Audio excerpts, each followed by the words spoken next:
apologize for our late start, but we are now here. We are ready to start, and it is November 18th, 2018, and it is a business meeting of the North Kingstown School Committee. If everyone could please rise to say the Pledge of Allegiance to the flag.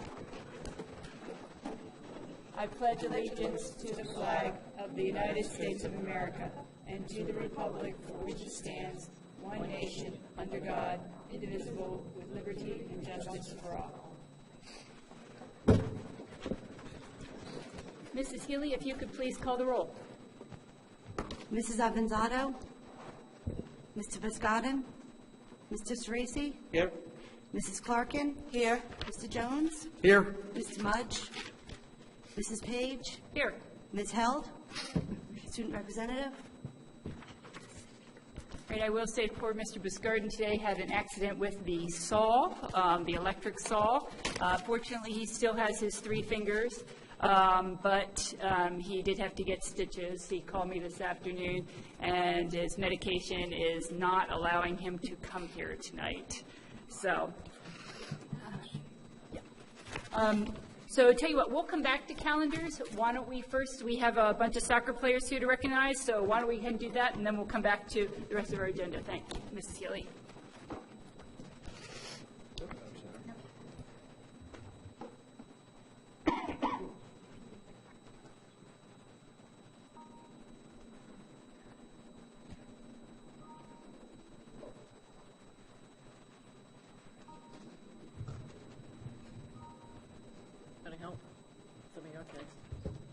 Good evening, everyone. Thank you all for your patience tonight and waiting.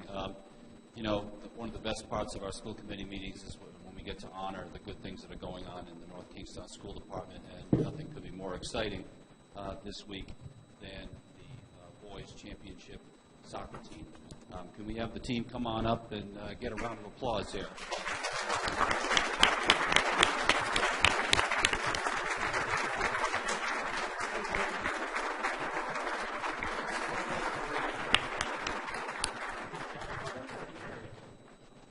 This is the point in the presentation where I get to be a sportscaster and interview each player for about 10 minutes. I'm not going to do that. Is Coach Froberg with you tonight? Coach? Coach, I'm going to ask you to say a few words about the tremendous effort from the team. Absolutely. Can't be more proud of these guys representing North Kingstown High School. Proud of each and every one of these. Not only are they great soccer players, but great student athletes. The number of guys who are very, very high GPAs, and just overall really good kids.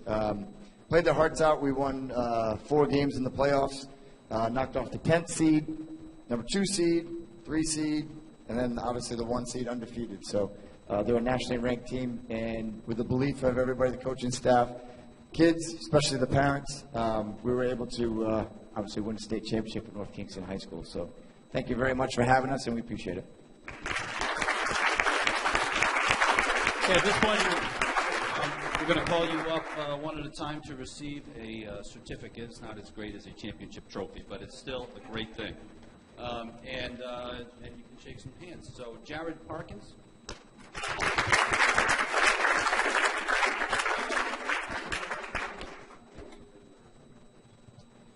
Antonio Vericone. MVP of the tournament.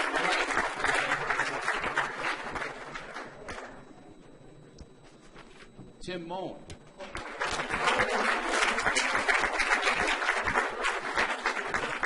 Alexander Overly.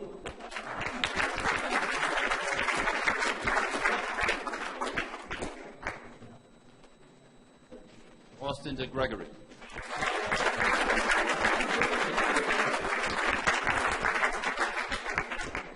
Finn Dwyer.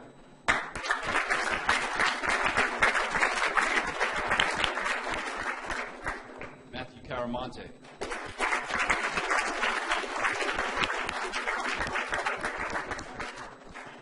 Steven Cirilla.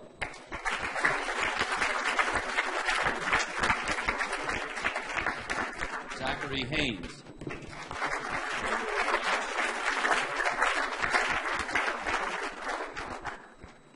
Noah Simmons.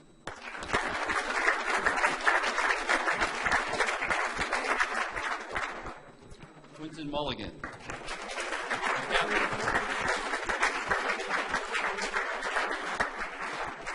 Mateo Gomez.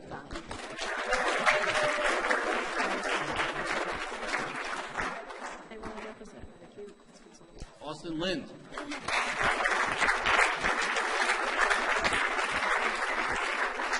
Preston Lind. Adapted. Graham Pellegrino.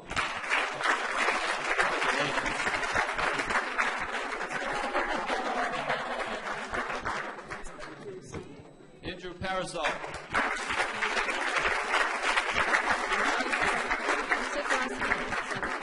Ian Connors.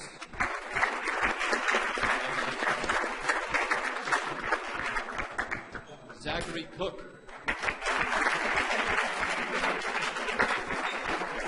That is your last name. Shane Iannelli.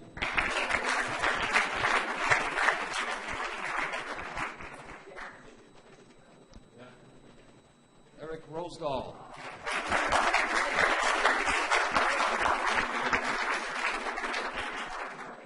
Ethan Scott.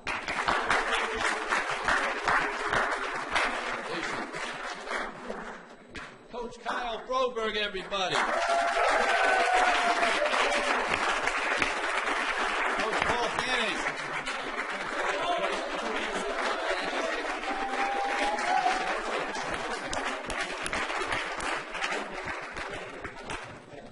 I got to say, if you guys were half as enthusiastic on the soccer field as you were tonight at this ceremony, I can understand why you won a state championship. We normally don't get that kind of enthusiasm for these things, so thank you very much, everybody. Have a good evening. Congratulations.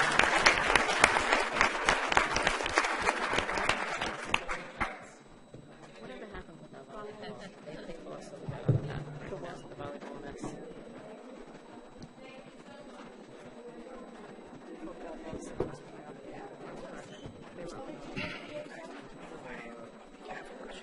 Excellent.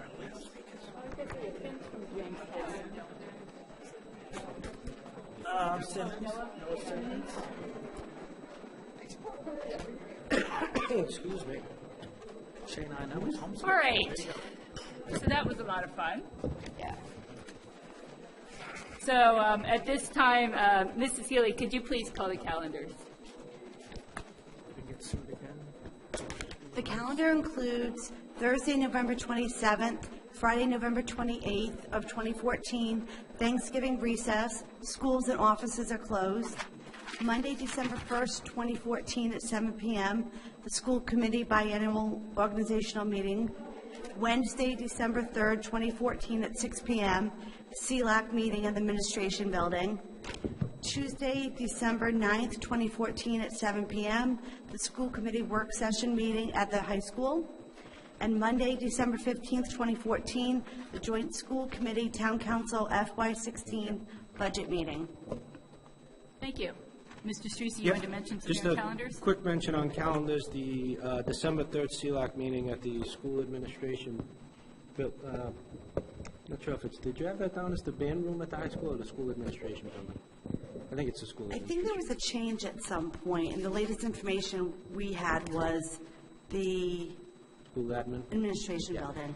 But I just wanted to mention that both Dr. Roger and Dr. Pizzullo will both be in attendance at that meeting, be presenting information on the robotics program and on the progress of the Davisville Academy.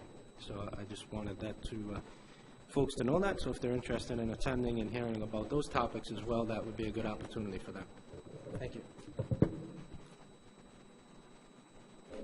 All right, that brings us back to presentations, and at this point, we have a health and wellness presentation, so I will turn that over to Kathy Yeager and friends.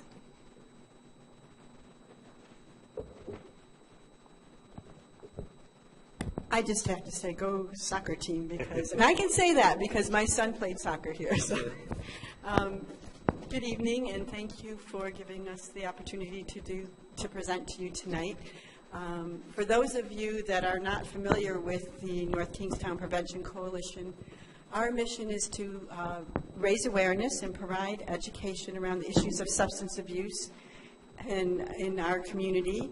With our primary focus is on youth substance abuse prevention. We believe that data, collecting the data that we collect helps us to direct prevention strategies. And I don't know if you guys have the information that, I'm sure you have the information that was sent out in the packet. Look at that, you do. And we had included in there a campaign, it's called the QR campaign, that was actually the data that was used to create that campaign came from the survey results. So what I'd like to do tonight is just invite our evaluator, John Mattson, to come up. He's going to give you a brief summary of the North Kingstown Health and Wellness Youth Survey that was administered to the North Kingstown High School students back in March of 2014. So I'd like to invite John to come up now. Thank you. I'm actually envious. Good evening. See if I can get this. Yes, my name is John Mattson. I'm actually an alum of North Kingstown High School, too, from a few decades ago. So it pleases me to be able to come back and contribute to the community and collect information. I've been working with Kathy in the task force now since 2007, collecting data. And for the past 5 years in particular, we've had the Drug-Free Communities grant here in North Kingstown. Part of the federal requirements for that grant are to collect survey data as well as do focus groups and key informant interviews every year to collect information to see, particularly around what's called national outcome measures, what's going on, are the programs having any impact, what is the profile of the community. So this is what this report does. This report in particular is looking at the last 2 years. We did some comparatives from the year before. So I'll take you through that really quick and just give you a few bullet points to look at when you're scanning the report and reading through it. Demographics are pretty good. Our survey return this year, I still believe in doing the survey on one day as much as possible because you get your greatest returns. We did it in March this year. We got 1,181 survey students completed the survey. Of those, 1,136 were considered good surveys, meaning that the answers were given in an appropriate way. Some were disqualified because they failed to either put gender in grade or because it was rather obvious that there were mistakes in the way the survey was filled out, multiple responses on single questions and things like that. But overall, it was a very high rate of return, and it compared very favorably to the year before. I think the difference was 6 surveys difference from the year before, so that was really good. Interesting, we looked at the breakdown of where the kids went to middle school, reported 40% with Davisville, 34% Wickford, 11% Jamestown, 15% other. So it's a pretty broad demographic of what's going on here. We always ask, and I always get asked the question, how do you know they're telling the truth? We actually asked them a question on the survey. Were you honest when you answered the questions, mostly or honestly? Interesting, 96% of the kids said they were honest on the survey, but when we asked them if their peers were honest in responding, 60% said that they were honest in responding. So there's always this kind of an interesting interplay between the perception and the reality, and I do believe we use some statistical ways to figure out when the data, using P-scores and all that, is significant, and this data was significant at a 95% confidence interval, so it's pretty solid data. Other questions that might be key that were in there, before I get to the core data, we asked about the chemical health policy. About 60% of the kids were familiar with the chemical health policy, and about a quarter of them said that they think it impacts the behavior of students that are involved with athletics or involved with the program. We added a question this last year, which was kind of interesting, given the nature of what's going on in the state right now, about the legalization of marijuana. Asked how many thought that marijuana should be legalized for those 21 and older, and the response was 44% of the students responded positively, saying yes, which actually the majority of students did not. They either said they didn't know or they said no to that question. So that's actually a positive sign in a reverse way from what I've seen in other communities. And I work with several other communities throughout Rhode Island collecting data. We go on from there. Page 2, everybody has the reports there. I'll just scan through what really important figures are there. Are basically, if you look at that, you can see the profile of how, as the students get older, and particularly alcohol and marijuana use increase gradually. We have very low levels of tobacco use. We are seeing, though, increased levels, slightly increased levels of prescription drug use. Those are some of the questions we ask. There are 4 areas that are key for the federal government. We look at last 30-day use. We look at perception of risk of harm. We look at parental disapproval, and we look at peer disapproval. And when we look at those 4 variables, we can determine if there's a pattern going on of favoritism towards one type of local condition or not. A local condition is something that might cause or influence the use of substances. So if we look over, let's skip over to page 4. Your reported use numbers, if you can see on page 4, I broke it down here into the last 2 years, 2013, 2014. You have in all the different categories we look at tobacco, alcohol, marijuana, and what's considered, when we say non-medicinal use of prescription drugs. You've had slight declines across the board in all these things. Very small declines, but these declines over time, and we're taking a look now at the last 7 years of data to see how that pattern has been moving forward. But it seems in North Kingstown that, and I think part of it has to do obviously with the atmosphere in the school, but also the funds that have come into the community are making an impact on behavior of students and the attitude of students towards using substances. It's particularly difficult now with what's going on with this particularly marijuana situation, where legalization, decriminalization, medicinal marijuana are daily topics in the news at times. So students are getting a lot of information that may or may not be accurate. If you look at then, actually page 5 is an interesting picture because it's kind of an inverse of the last table. What page 5 shows is actually a description of the kids who do not use substances, okay, with the blue being tobacco, alcohol, marijuana, and prescription drugs. So as you can see, the majority of kids are not using substances. That said, though, we are seeing decreases in the 2 substances that are the most popular are alcohol and marijuana. And they're about equal in popularity at this time. And we'll show you some more of that. If you look at the next page, page 6, we ask the kids, you ask them first if they've ever used, and then you ask them if they've used in the last 30 days. The last 30 days being a frequency response, meaning that it's not just they did it once in their life and that's it, that they're still using or having some contact. Of the kids that use, we had across the board about 6.6 or 5.6 of the total population said that they had some use of tobacco in the last 30 days. 33% said that they had used alcohol in the last 30 days. 34.9% said they had used marijuana. And 16.4% that had used some kind of a prescription drug that was not prescribed to them by a doctor. You look on, the next page is the last, page 7, is last 30-day use. We're looking here both at the 2 years, and then also I broke it into grade clusters to see that to show you how there is an example. The 9th and 10th grade, if you look at the bottom chart on page 7, has 9th and 10th grade on the left and 11th and 12th on the right. You can see there's almost a doubling of alcohol and marijuana use by the time the kids hit 11th and 12th grade. Okay, there are much lower rates of usage reported for 9th and 10th graders for all substances, but once the kids get to about 11th grade, it seems to coincide with them turning 16, getting driver's licenses, use rates begin to increase. Okay, obviously mobility is greater, that they can go out and find stuff, or that they have more access. That seems to be happening as they get older. And these numbers pretty much coincide with a lot of the communities that I'm working with right now.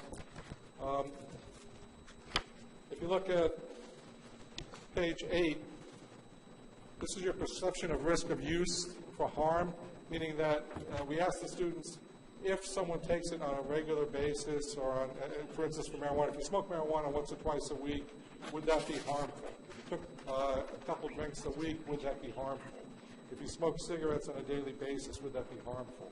And that's what these numbers reflect, is their responses of moderate or great risk. There'd be a moderate or great risk of harm. You'll see for most of the for tobacco, alcohol, and prescription drug use, the numbers are very high, meaning that 70, 80, 90% of the kids say that, yes, there is moderate or great risk of harm from doing that. But those numbers are lower for marijuana than any other thing. And there's a perception of students out there now that actually marijuana, because it's medicinal and because it's being legalized and decriminalized, is actually healthy for you. We've heard that from students across the state, and I'm concerned that we also are hearing that here to some degree. Switch over to page 9. Okay, here we see the perception of risk by grade cluster, and you'll notice the green area there. For 9th and 10th grade, 50% of the kids reported thinking that it was a moderate or great risk of harm for smoking marijuana a couple times a week. Only 36.6% of the 11th and 12th graders did.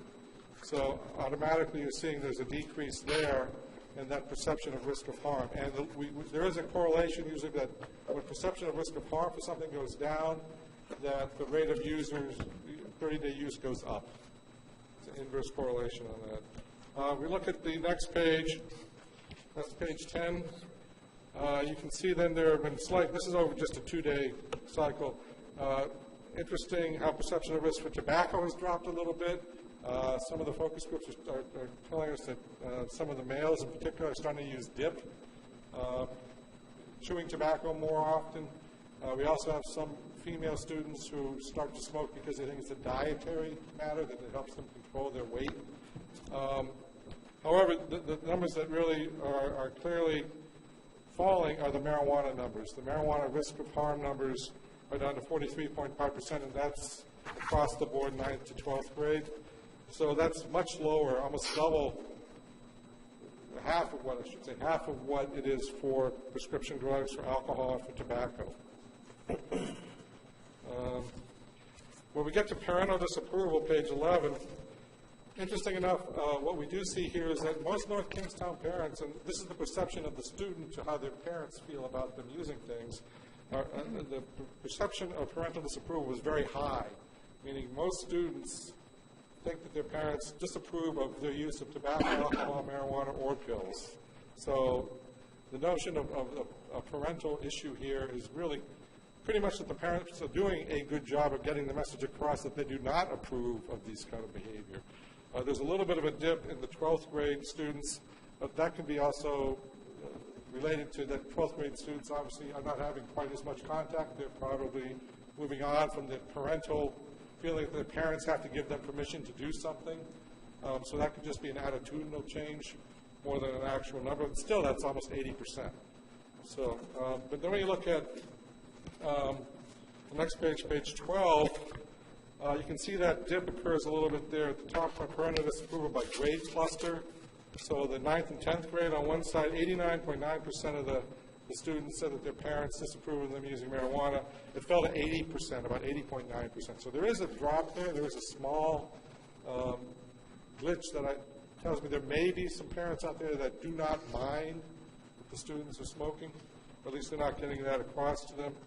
Overall, though, parental disapproval for both years was very high, much higher than I see in a lot of other communities. If we look over, though, at peer disapproval, the numbers then relate to the notion that alcohol and marijuana, as the students get older, become behaviors, the use of alcohol and marijuana become behaviors that peers approve of more than they disapprove. That's pretty clear, particularly with marijuana. If you look at the numbers there on that table, they fall down to grade 12 females.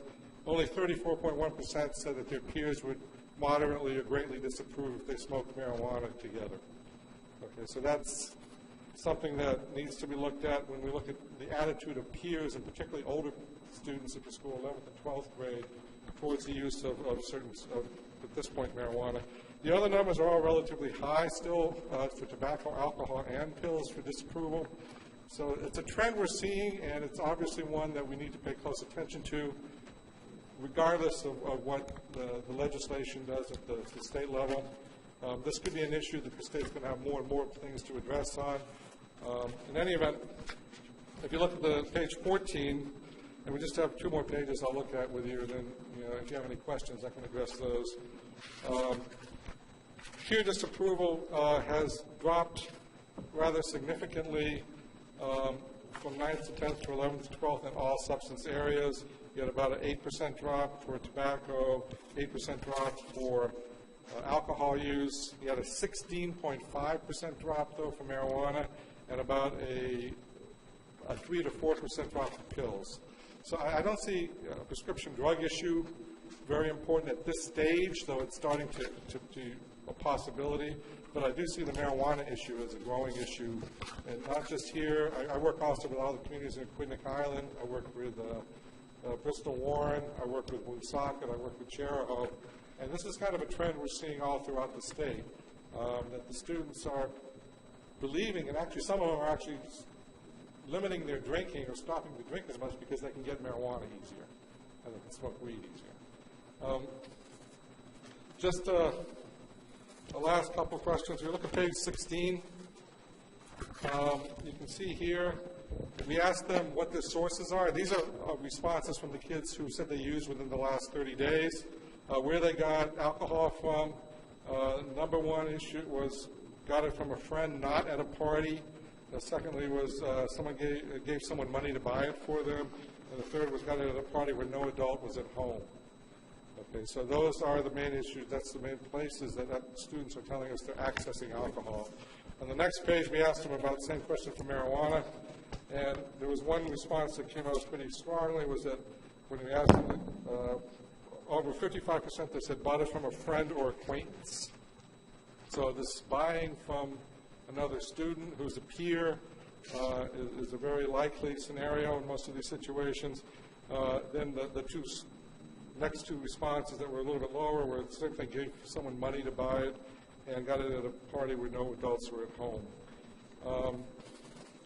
In any event, this is just a real quick run through. You probably would like to read this more. If you look at page 18, gives you a little more of a breakdown on how accessible certain each of the substances are for kids in North Kingstown. It's easy or very easy to get to, and I don't want to go into all that, but you can take a look. One thing that does come up is that marijuana has become, in the last 3 years in particular, much more accessible throughout the state. So kids are finding a way to get it easier and also getting it in a way that, I wouldn't say it's as much at school, it's outside of the school realm, but they're still getting it and they're accessing and sharing it among friends. So if you have any questions, I'd be willing to take any of those. Any questions? Mr. Jones. Yes. Yeah, thank you for the report. My first question is the survey benchmarkable, meaning do other districts use the same instrument so we can get some comparison between district, state, regional, national norms? This survey has been approved also by COMET, which is the federal government. So there are the same questions in this survey are in all the drug-free communities surveys that drug-free community or towns and cities that have it. I worked with 6 other communities that use the same survey. But these questions also are going to be included in the new Rhode Island Student Survey that's going to be coming out next year or the next year. So it will be something we can keep following over time. So yes, it is available. So it's possible for us to get at least some aggregate comparison data with other districts? With the communities I work with, because the state of Rhode Island has not been doing this in this level of data collection on substances, and now that we've lost the Survey Works data, will no longer be available. We have to find another way to get this data. So hopefully the new risk survey will help provide that as well as the survey. Okay, so the answer is yes, we can yes, get that? Is. Okay. Did you compare the respondent sample to the overall population? I know you broke it out male, female by feeder school, but is there any sense of a need to weight? It looks slightly overrepresented by females, that kind of stuff, or responses are all equally weighted? Well, I know you broke it out, but I'm talking about when you aggregate it back. yeah, we do it both ways. We look at it both separately and aggregated. We look at both the gender and the grade responses on that. And there was actually a good balance when I looked at the P-scores across the board. We did see a slightly, higher number of females responding in some of the question areas than we did males, but it was not a significant level of difference. Because part of my question is, though, I look at like the Jamestown number, it looks about in response to the feeder population. We could break it out by middle schools, too. That's another way to do it. What this does is cover what the federal government wants us to do, and that's break it down by gender and by grade. We do a survey in Jamestown at the middle school, too, to get data from them. We haven't been doing middle school surveys in North Kingstown as of yet. Well, and what I'm sort of getting at is, one, how representative of the population, but if there's some feeder school differences to get at ultimately, which is my end question, which I'll get to in a minute. So, okay. Question on your perception of risk on 9, and then referring back to pages 19 and 22 where, 90+% of students see that smoking, tobacco is harmful, yet less than half think, and that gets to my question on the survey instrument, was whether the questions about marijuana use specifically mentioned just smoking marijuana or other forms of marijuana consumption, because I'm trying to square, from your experience, why students think that smoking, inhaling stuff into your lungs, if it's tobacco, is 90%, and other carcinogens is 90% wrong, yet the question is smoking marijuana, it drops by half in terms of perception of risk. Right. That's a good question, because I don't have an answer for that. We do, when we do talk to students in the focus groups, we inform them also that the carcinogens involved in smoking tobacco are very similar to what the carcinogens are from smoking marijuana. But they're not aware of that, and I think part of it has to do with the lack of understanding of any deleterious or negative effects from smoking marijuana. They see it as a positive thing. I've heard students in focus groups, and I had one not in North Kingstown, but over in Middletown, tell me that marijuana freezes cancer cells in the brain, so it has to be a positive thing. And I asked him where he got that information. He got it online.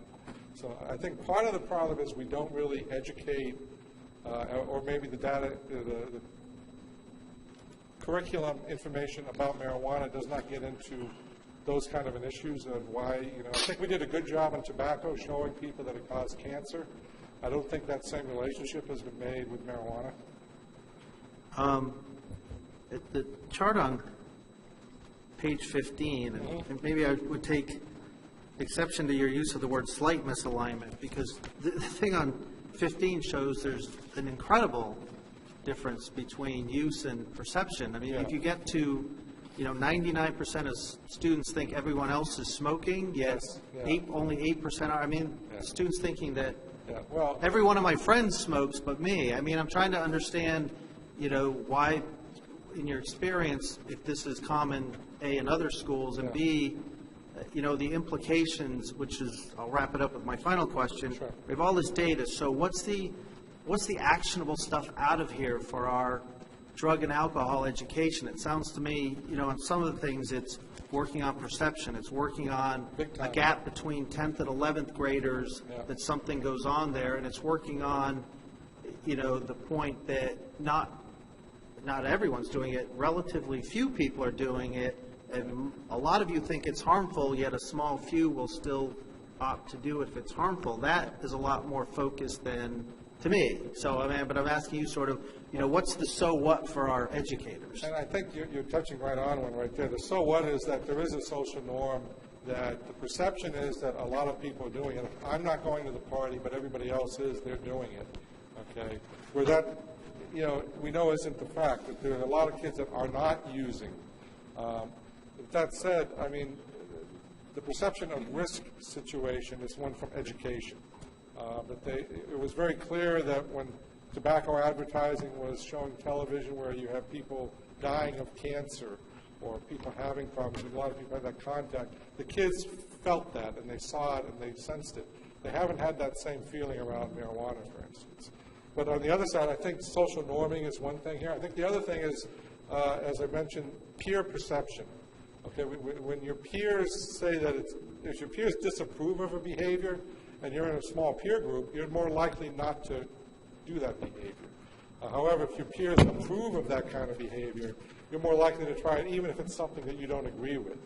So I think there's an issue right there of looking at, getting peers involved who are not users, working with kids that might be younger that may be tempted to use in one way or another, or those that have younger brothers and sisters, providing that information for them.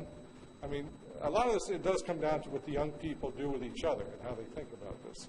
I think obviously the parent issue is another one too. I'm not sure if parents have a knowledge of how much is really going on or how much isn't going on. So that's something else that doesn't show up here as much as we get that out of the focus groups. A lot of the kids tell us the parents don't care or that they don't get involved with those kind of things. So this is something that should be used as a planning document, really, for the coalition to look at what makes sense, what kind of interventions. I do think one thing that's clear is that we need to get more education out there for young people. The other thing is finding the research that supports what we're talking about, that this is something that is not just a medicinal thing, but it's something for a health reason. That's starting to emerge, particularly with the neurosciences right now. But we don't have enough of that data in the curricular form that's being used in the classroom. So there's another issue. Does that make any sense for you? Is that any other thoughts? Yeah, no, I've indulged enough of the committee's time. Thank you. I mean, I do think doing a social norms campaign or having, say, your student assistance council get the message out to kids and have talks, and I've talked to her, and she's had kids come to her and say, hey, I saw this poster, I can't believe it's true. She'd sit down and talk to them, and they would say, well, after the talking to her, they understood more why the numbers are the way they are. These are their numbers. This is not something I contrived or anybody else did. So anyway, thank you for the time and for the questions. Thank you. Thank you very much. Yeah, I just want to say, like what John was saying, that the Student Assistance does do a social norms media campaign to try to dispel that misperception of use and the perception, that most kids aren't using, and she's trying to show the kids that the kids think that most are, but most aren't. And actually, in advisory this week, I think that there was a social norms ad that played like 5 times throughout this week. So that's good. And, we have the chemical health policy program that we do. There's a parking permit policy that was put into place so that when kids go for that parking space, they have to get a little bit of education, and we're hoping to include in that a contract between parents and kids. And then, as you can see, we started that QR campaign around the myths that kids, trying to dispel some of those myths that kids have around marijuana. So I don't know, as John said, it's a working document, one that we use to try to plan to do things, and I again want to thank you for your time. I'd almost throw up that chart on slide 15 in every advisory class and just go,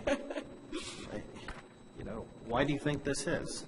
Yeah, it's really hard to get that perception part for kids to understand. I mean, you ask them, do you do it? No, but they think everybody else does. So it's just a difficult, when there's a gap like that, that's showing you that you really need to do some work around that to try to close it a little bit. And, North Kingstown is not alone in trying to close that gap. So, and I think that we're doing a really good job in our schools.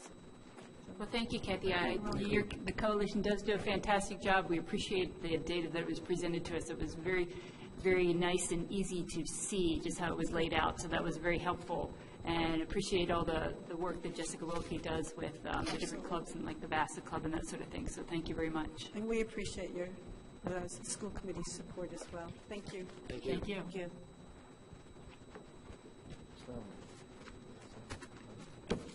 Yes, that is.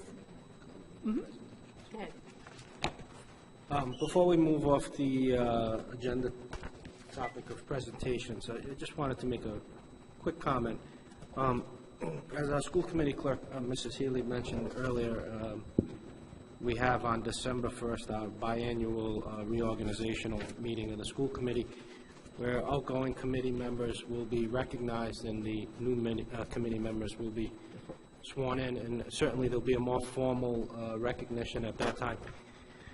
But I would be remiss if I didn't take a quick moment to recognize our chair this evening, Mrs. Page, as tonight is her official last school committee meeting, full school committee meeting. I see I'm smiling. Yeah.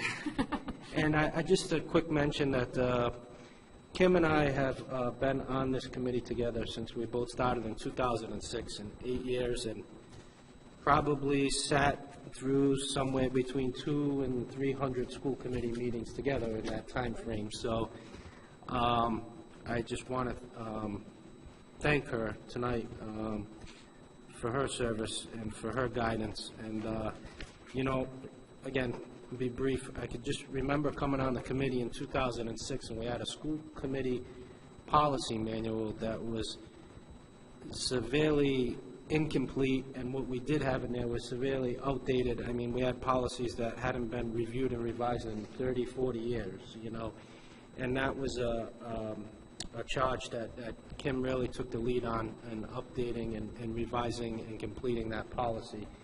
And she leaves us in a pretty good spot as far as where our policies are now in leading the policy subcommittee for that entire 8-year period, I believe. Yes. So, you know, amongst the policies and budget are two of the main functions of the school committee, and I can go on and on with the things that she's done and led the committee in the district and over the past 8 years, and the leadership that she's provided us in the chair role. So again, I just will obviously have a more formal presentation on the 1st, but I just wanted to recognize tonight as her last meeting and thank her for everything that she's done. Thank you.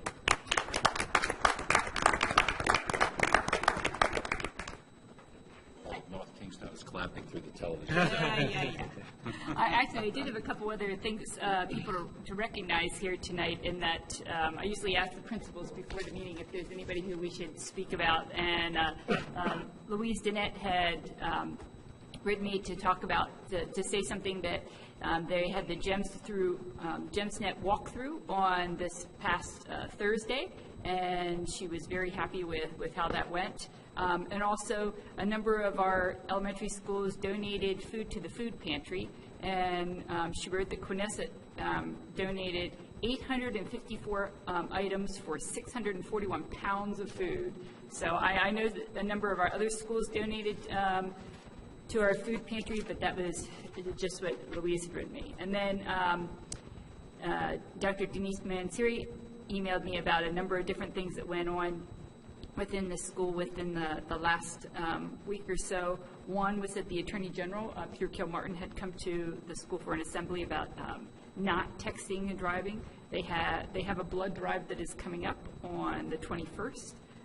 She said that Rich Garland's Business Club competed at Bryant this past weekend in the Shark Tank event. And I don't remember how she said how they came out. Do you know, Bob, how they came out? Okay.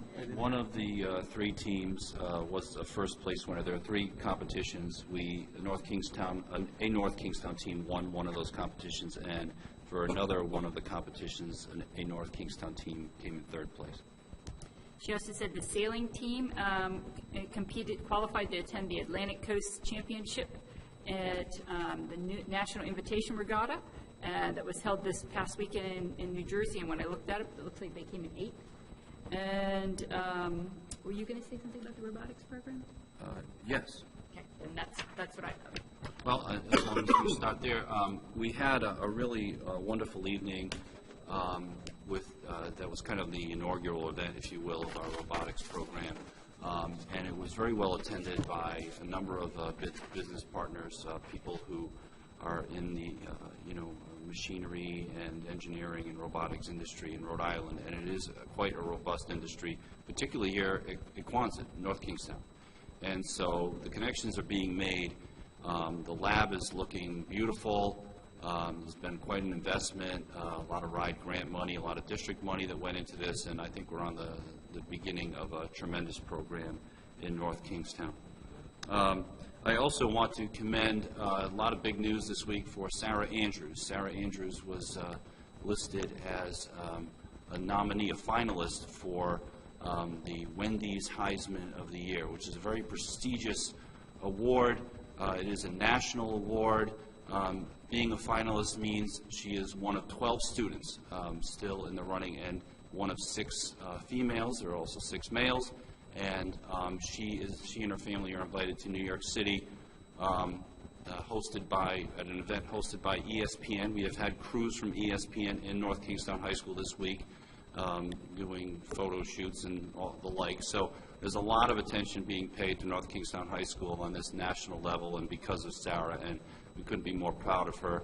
You know, she's not only an exceptional athlete, but you get this award for your academics and your community service, kind of the complete student. And, you know, we couldn't be more proud of her. So this is quite an event for North Kingstown. And I want to, 2 more things. One, I want to mention that a few weeks ago we sent out a calendar survey. I'm pleased to announce that we had about 1,000 responses. I'm not going to go into the results of that tonight because one of the questions some people wrote to me, and I sent the emails that I got on to the rest of the school committee, and one question that they asked in relation to the 1 week or 2 weeks of vacation in the spring question was, could there also be a question sent out about beginning before or after Labor Day as a habit for the district? For the last at least 15 years, and I'm going by my local district historian, Karen Nutini now, we have started before Labor Day. But if the committee would give me a consensus, I'd be happy to send a follow-up survey to ask just for that particular question. So then we can come back, it would be the new committee at that point, with all of that data in hand, and can have a discussion, invite the community to talk to it some more, and make a decision going forward about how we would like to conduct the district calendar. So is that something that the community thinks the committee thinks Phil ought to further ask of the community? Yes. Okay, great. And one last thing, we had a wonderful recognition for the Bright Stars program, and I'm going to ask Dr. Humbert to talk a little bit about that. She was present today in learning about this information. Yeah, it was a real pleasure after seeing the Fishing Cove go through this 2-year process. And so what you have in front of you is a graph that shows the 10 standards that are used by the Bright Stars. Bright Stars is a 5-level quality rating and improvement system. And so you can see that the levels are on the left. So Fishing Cove scored a 5 in 9 out of the 10 categories. So their overall rating is a 4, and they are really only, there's only 2 other schools that have received a 4 rating thus far, and only 5 districts that have received a rating at all in the state of Rhode Island.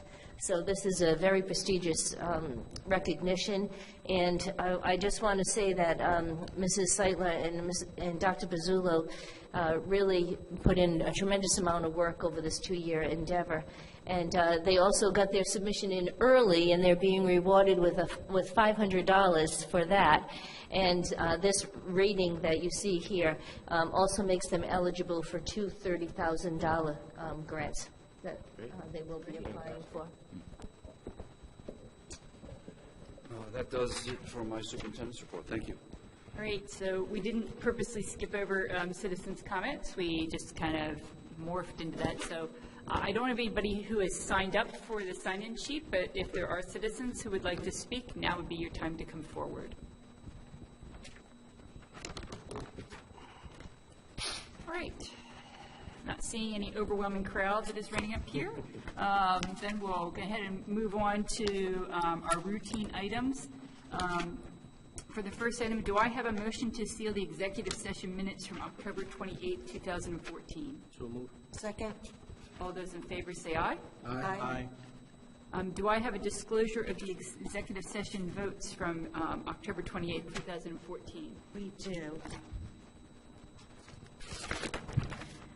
At the October 28th, 14 executive session, the committee voted 5-0 to approve the district emergency plans. Thank you very much. All right, do I have, well, we can't quite seal the executive session from tonight because we have not completed it.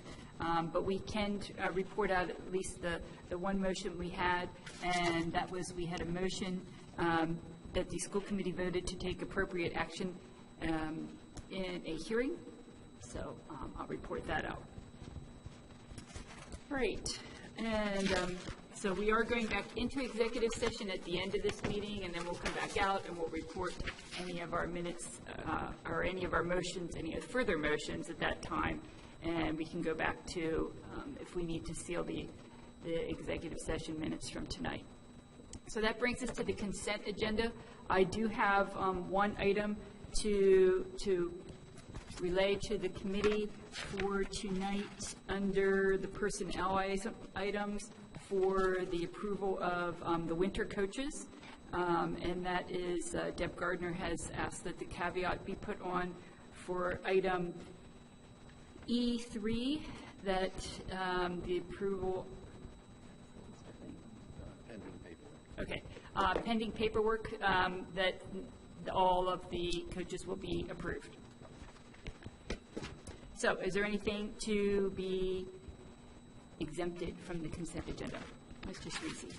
I think we need to, I guess, table E5 at this point. Is that a part of that? We could probably just exempt that item, and then we can come back to that later. So I'll motion to exempt E5. Okay? So E5 is exempted. Is there anything else to be exempted? Mr. Jones? Yeah, I would like to exempt all of D and E3, please. Can you repeat that, please, Mr. Jones? I'm sorry, exempt D1, D2, and D3, and then E3 as well. All right. If there's nothing more to be exempted, I'll motion to approve the non-exempted consent agenda items. do I have a second? Second. Okay, all those in favor say aye. Aye. Motion carries. All right, so the first thing that brings us to is item D. Mr. Jones. Thank you. Well, first of all, I'll make a motion to approve D1 and D2. Second. Thank you, Mr. Tracy. My point in exempting these is to make a couple points.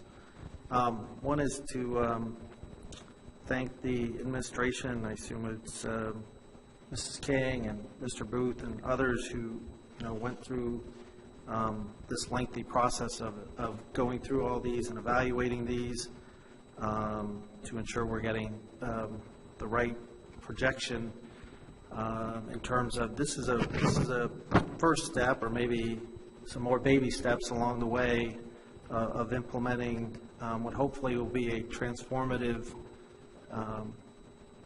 series in terms of education here in the district. So I just want to acknowledge the work those folks. I always acknowledge Mrs. King for greater transparency in the bids and award stuff, being they're all online so people can review them. And I'd just like to point out, make it for the parents out there and others in the community, we're starting down the path of getting these Chromebooks and other things. It's a multi-year phase-in thing, which I think is a wise sort of process from the administration. But the more we educate and get the word out there and start preparing our community to start implementing these things, it's not just we'll drop these technology devices on students and expect miracles to happen.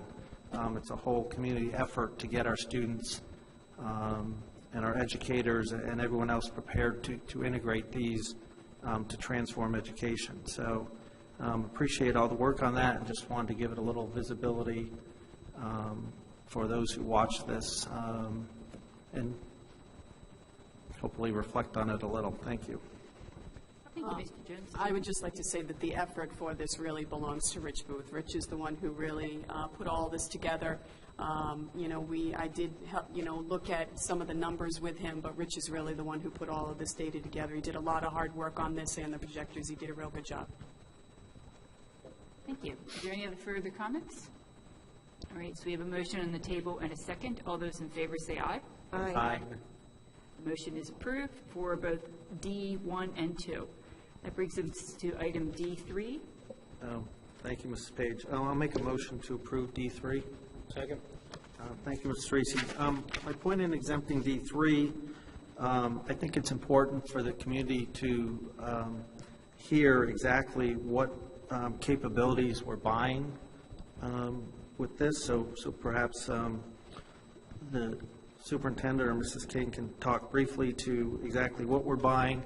I mean, clearly school security is an issue that's been in the news, unfortunately, for all the wrong and tragic reasons. It's become a point of emphasis, obviously, at the national and state level, as reflected by the meetings we had last month to approve security plans. Obviously, we could spend millions of dollars in this area that we don't have. So we have to be sort of judicious in where we spend this to get the most capability. So if someone could just take a minute or two just to explain what we're purchasing for these things so the community is aware of the enhancements we're making. Well, this is really what we're seeing as the extension of the report that was given to you in executive session in October by Integrated Security Incorporated. And they identified several areas of focus that we should take. They had actually costed out some items also. And the top 3 issues that they felt we needed to address in the district would be upgrading and or replacing our public address systems throughout the district. Addition of a door access system, so that would be for staff, students, and actually a process for visitors also, a better process for visitors, and addition of door monitoring systems. And what this package in front of you is to work with that consultant, Integrated Security, to help us put those specs together and review those specs, because as you did state, Mr. Jones, there are going to be people coming everywhere bidding to us what we should be putting in the school, and their vast expertise in this area is going to help us be able to have a good integrated system district-wide and a system that fits us instead of a system that's either too small for us or too big for us, because that could be the issue as well. We were very impressed with this group, as I believe members of the school committee were as well. They are very knowledgeable. They've been very helpful to us, and we think moving forward with this is a really good step to find out what the costs are, and we'll bring them back to the committee and see where our focus is going to be after that. All right, are there any further questions or clarifications? All right, we have a motion on the table and a second. All those in favor say aye. Aye. I just want to go from the agenda just for a moment, just to thank the committee for your support on these last 2 votes. As you know, the technology and security measures that we're taking in the district are 2 major goals that you have for me and for the district. I'm delighted to be at a point where we're making some serious strides in moving on these items. So thank you very much, and I concur with the comments made about Mr. Booth and his leadership on this purchase and on a number of other things as well. So thank you. Thank you. All right, that brings us to item E, is it E? E3. Mr. Jones, you wanted to speak on winter coaches. I do, but I'll make a motion to approve E3, I guess, as amended by... Right, pending paperwork. Yes. Second. Thank you, Ms. Tracy. My point on E3, just to highlight a discussion I had with the superintendent one sport that gets left off here because it's a co-op sport is our women's ice hockey team, because it's a co-op. And I had a discussion with the superintendent, given that we fund coaches across the sports, that while it's a bit problematic when it's a co-op team, that the superintendent look into with his staff, appropriate staff members, of if we can make some kind of, in lieu of contribution to that team, which would be somewhat akin to as if we approved and funded the coach for that team. All right. Good point. All right, so we have a motion on the table and a second. All those in favor say aye. Aye. Motion carries. All right, and as I said, we will come back to the approval of IT reorganization later. So that brings us to the end of our consent agenda, and our next item is on policies. I'm going to actually take policy BE and BB together, because both of those are being amended to reflect that our school committee is going from 7 members down to 5 members, although even here tonight, we don't have 5 members, so I wish you luck on that, folks. But they're very simple changes. There isn't anything that's really all of that that's substantial. It's some wording and that sort of thing. So if there is a motion to approve BB and BE. So moved. Second. And a motion and a second. Is there any further discussion? I will say thank you to Mr. Blasblog, who is not on the committee, but who emailed me, and as he was reading the policies before he was even on the committee, made these suggestions. So I must admit, I'm not going to stand here and say, oh, yeah, I caught these. So it was brought to my attention, so thank you for that. So if there's no further comments, all those in favor say aye. Aye. Aye. Great. The motion passes. All right. We did make the suggestion in policy committee to delete a few of our policies.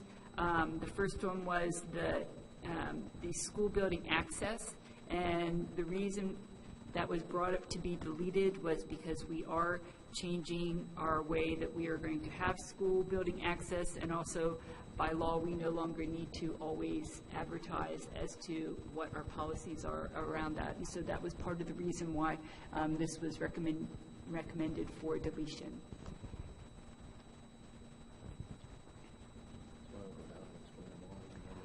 Yeah, we can do that. So on the tobacco policy, the tobacco use on school property, this is by state law. You cannot use tobacco on products on state property. And the reason for this deletion was, one, it's state law, so we don't necessarily always need it for policy, but the other reason was because this policy contains some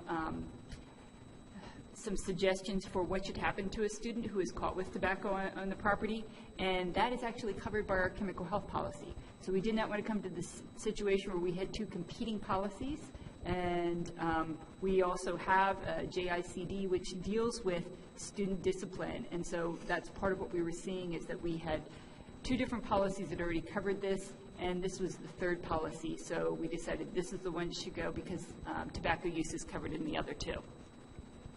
In the non-school related use of buses, this is something that we cover in our contract with the bus contractors, and so there again, we felt like since that was a contractual issue, it should not be something that we have in our policy, or that it was needed above the policy. The GCIA, Professional Staff Continuing Education, is a regulation that was without a policy. So we always need to have a policy and not just a regulation. And also this is something that, again, is covered in our teacher contract. And so we did not want to have the policy that was in conflict with our teacher contract. And so that was the recommendation, to take that out.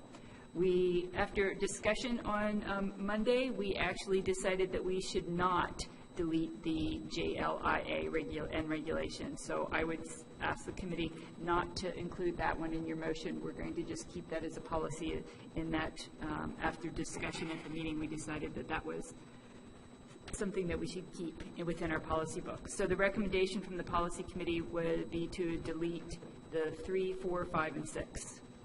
I would offer a motion at this time to accept the policy subcommittee's recommendation to delete A, 3, 4, 5, and 6. Second. Any further discussion? All right, all those in favor say aye. Aye. And I guess then we could just take a motion to table policy A7. For a motion to table A7. Second. All those in favor say aye. Aye. Aye. Aye. Great, passes.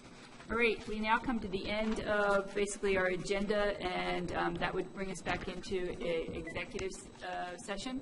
So before we take that motion, I'll just say that it's been 8 years on the school committee, and I have, there have been moments where I've enjoyed it and moments where I pull my hair out. But I'm glad I've done this, and I wish the new committee well, and I'm sure that things will continue to go well, because this is a great school district with many people who are here, who are wonderful teachers, wonderful administrators, and so I wish you all well. I'm sure things will continue to go well. So, Thank you. so do we have a motion to go back into executive session? So moved. Second. All those in favor say aye. Aye. Aye.